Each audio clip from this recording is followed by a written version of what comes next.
பாபாவுடைய துவாரகா மாயிலேருந்து இன்னைக்கும் நீங்க பார்க்கலாம். இப்பவும் ஷிரடி சனஸ்தான்ல பாபாவுடைய சமாதி மந்திருக்கு துவாரகா மாயிலேருந்து தான் சாம்பிராணி போகும். இந்த சாம்பிராணி போடக்கூடிய சேவைய ஆரம்பிச்சது ராதாகிருஷ்ண அம்மா. அம்மா வாழக்கூடிய காலகட்டத்துல பாபா வாழக்கூடிய காலகட்டத்துல வாமனராவ பட்டேலை கூப்பிட்டு அம்மா பாபாவுடைய துணியில இனிமே நீ சாம்பிராணி போடுன்னு சொல்லி சாம்பிராணி எல்லாம் எடுத்து கொடுத்துருக்காங்க. வாமனராவ் பட்டேல் குழந்தை பிள்ளைல சின்ன பையனா அந்த எப்படி துருன்னு இருப்பாராம் அவரு. சோ ஒரு நேரம் சாம்பிராணி போடுவாராம், ஒரு நேரம் சாம்பிராணி போட மாட்டாராம். பாபாவும் கண்காணிச்சுட்டு இருந்தாங்க, அம்மாவும் கண்காணிச்சுட்டு இருந்தாங்க. ஒழுங்காவே செய்யல அவன். யாரும் வாமனராவ் பட்டேல் சின்ன குழந்தை இல்லையா? அப்ப அம்மா என்ன பண்ணாங்க, இவனை எங்க அடிச்சா எங்க இவன் திருந்துவான்ங்கிறது அம்மாக்கு தெரியும். என்ன பண்ணாங்க, சாம்பிராணி போடுற வேலை யாருது? வாமனராவ் பட்டேலுது.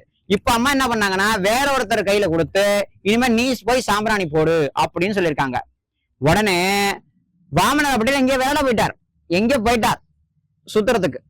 சுத்திட்டு வந்து பார்த்தா வேற யாரோ துவாரகா மேல சாம்பிராணி போடுறத பாத்துட்டார்.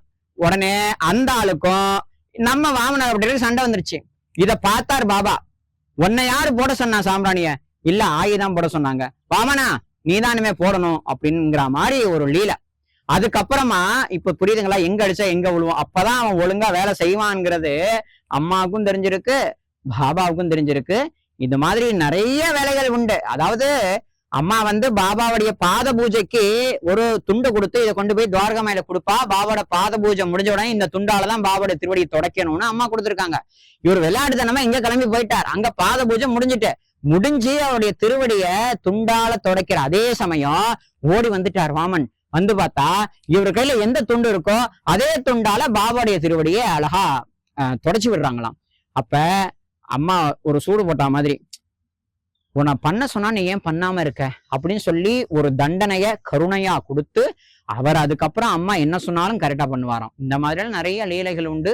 ஓம் சாய்ராம்.